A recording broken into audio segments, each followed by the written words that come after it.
Hello' everyone, আজি যিহেতু বতৰটো বেয়া সেয়েহে আজি ভাবিলোঁ খিচিৰি বনাওঁ। সেইকাৰণে মই এয়া জহা চাউল আৰু দাইল তিয়াই থৈছোঁ আৰু লগতে এফালে আকৌ চয়াবিন তিয়াই থৈছোঁ আৰু ইয়াৰ লগত শাক পাচলিও দিম কিবা কিবি আৰু কি দিম আপোনালোকক দেখাম। তাৰপৰা মই শাক পাচলিখিনি কাটি ল'লোঁ, ৰঙালাও, ভাতকেৰেলা, আলু।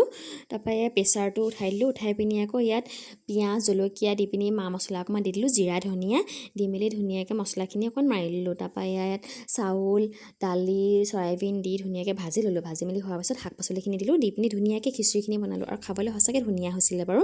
আবেলি টাইমত আবাই মই আকৌ ঘৰৰ শাক পাচলি ভাতকেৰেলা পাৰিলোঁ আৰু এয়া ভাতকেৰেলাখিনি পাৰি হোৱাৰ পাছত আকৌ গধূলি টাইমত মা মই আবা আমি তিনিটা বজাৰ কৰিব গ'লোঁ। আমাৰ ঘৰৰ ওচৰতে এখন দেওবৰীয়া বজাৰ বহে, সেই দেওবৰীয়া বজাৰলৈ গ'লোঁ, গৈ মেলি এয়া শাক পাচলি কিবা কিবি ল'লোঁ, লৈ পিনি আকৌ আমি আহি পিনি মিঠাই ল'লোঁ, এয়া জেলেপি আৰু পকৰি ল'লোঁ আৰু পিছদিনাখনি আকৌ ভণ্টিয়ে মই এয়া বজাৰ কৰিবলৈ ওলালোঁ আৰু অকণমান ঈদৰ বজাৰ কৰিব আছিলে, তাকে আমি দুইজনী ওলাই গ'লোঁ।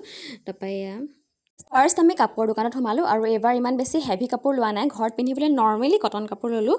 তাৰপৰা এয়া কিবা কিবি কাপোৰ লোৱাৰ পিছত আকৌ বিশাললৈ আহিলোঁ। বিশালত আমাৰ বজাৰ কৰিব আছিলে, ঘৰৰ বজাৰ, তাকে ঠাণ্ডা ল'লোঁ আৰু এনেদৰে দুটামান বস্তু কিনিলোঁ আৰু তাৰপৰা বিশালৰ পৰা আহি আকৌ আমাৰ ইমান ভোক লাগিলে, আমি হোটেল এখনত সোমাই চাহ খালোঁ, ভণ্টিয়ে মই চিংৰা চাহ খাই হোৱাৰ পিছত আকৌ গেলামালৰ দোকানলৈ গ'লোঁ। গেলামালৰ দোকানৰ পৰা বস্তু কিনিব লগা আছিলে, তাৰপৰা বস্তু কিনিলোঁ, বস্তু কিনি হোৱাৰ পিছত আকৌ কছমেটিক দোকান এখনত সোমালোঁ, তাত ক্ৰীম এটা কিনিব লগা আছিলে আৰু মেহেন্দি ল'লোঁ। তাৰপিছত আমি টমটম এখন ধৰি ভণ্টিয়ে মই ঘৰলৈ বুলি আহিলোঁ। আজিলৈ ভিডিঅ'টো ইমানতে সামৰিছোঁ, বাই বাই।